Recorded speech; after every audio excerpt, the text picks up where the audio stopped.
If I'm Bob Iger, you know what we're doing? Emergency meeting. We're putting Snow White on hold for 2 years, and guess what? Smart. Pay her a couple $1,000,000, go away. We're gonna bring another person to play this role. It's great. Okay? It's great. I'm honored. I don't know why I sound so angry right now. I'm honored.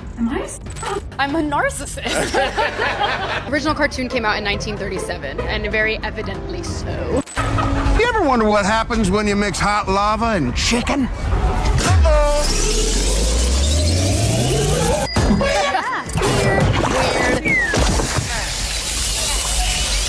And everything I do, people will wait in line to see.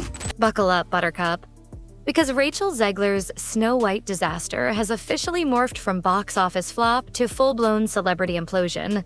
And at this point, the only magic mirror she needs is one that screams, "Girl, stop. Seriously."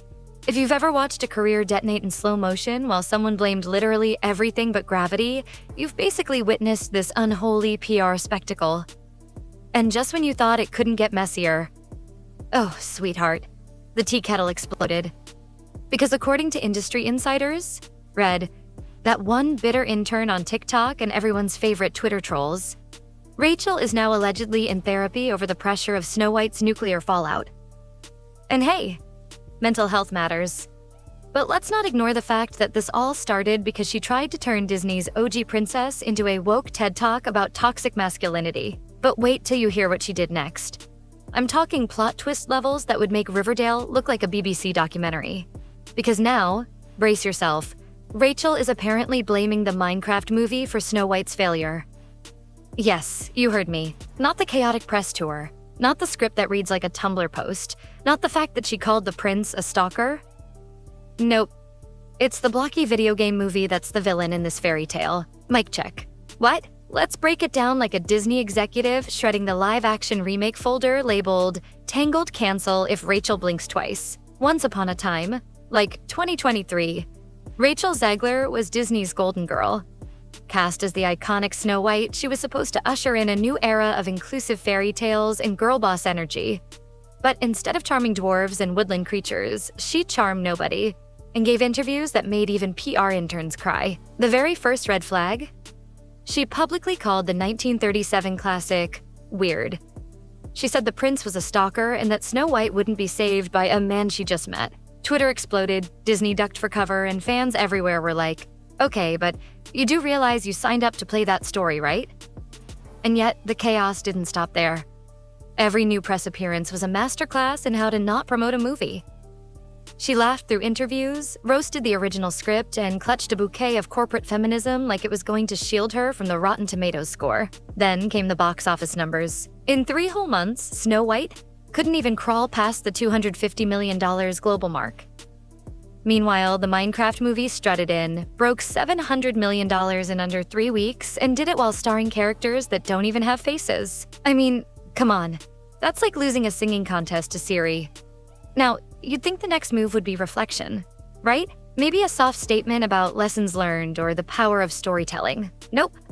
Instead, Rachel allegedly started blaming Minecraft, as if some pixelated creeper whispered self-sabotage into her earpiece during interviews.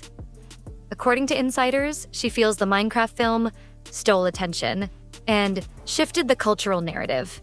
Ma'am, the cultural narrative is that audiences want fun, not lectures with CGI squirrels. And last we checked, Minecraft's plot didn't include any monologues about patriarchal glass coffins. And in a twist of pure comedic gold, fans online started calling her behavior Disney's Dorian Gray. The more she deflects, the more the movie ages into flop legend. But let's keep going, because oh baby, this tower of Jenga-level denial keeps getting shakier. Meanwhile, Jack Black is over here embodying the opposite energy. When asked about Minecraft's success, he didn't gloat. He didn't subtweet. He didn't call out Snow White. Instead, he was like, I just love Minecraft, bro. I've been playing it with my kids. It's rad. And just like that, audiences clutched their pixelated hearts. He wasn't selling a message. He was selling joy. No interviews about dismantling fairy tale tropes. No awkward smirks about prince stalkers. Just vibes. Even worse, for Rachel, the internet noticed. A parody skit went viral featuring Jack Black in a Minecraft scene tossing a digital chicken into lava. Someone edited Rachel's face onto the chicken and dubbed it, "You ever wonder what happens when you throw arrogance into a volcano?" Brutal, but undeniably iconic. And just when Rachel thought the worst was over, oh honey, cue the violins, her co-stars started low-key shading her too. Gal Gadot, who played the evil queen, recently said in an interview, "The set lacked companionship," and added, "Teamwork was hard to find." Translation: I'm not saying it was Rachel, but I'm not saying it was Rachel. She even hinted at being exhausted by the production environment and promised she'd speak out more when the time is right. The time? It's called when your NDA expires. So now, even the cast is hitting the emotional eject button.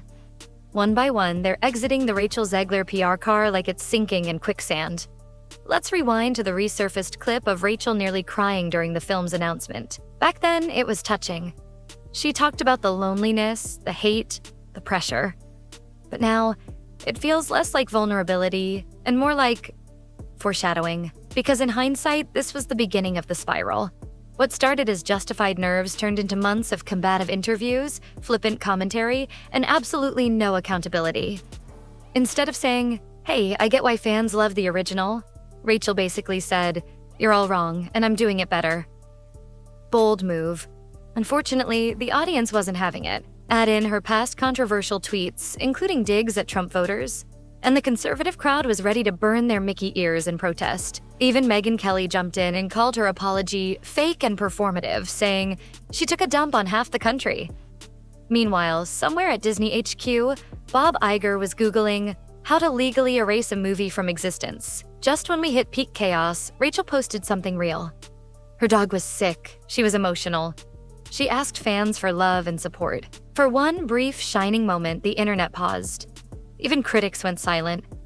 Because beneath the press tour, smirks, and red carpet shade, there was a real person just trying to get through the day with a sick pup and a collapsing career.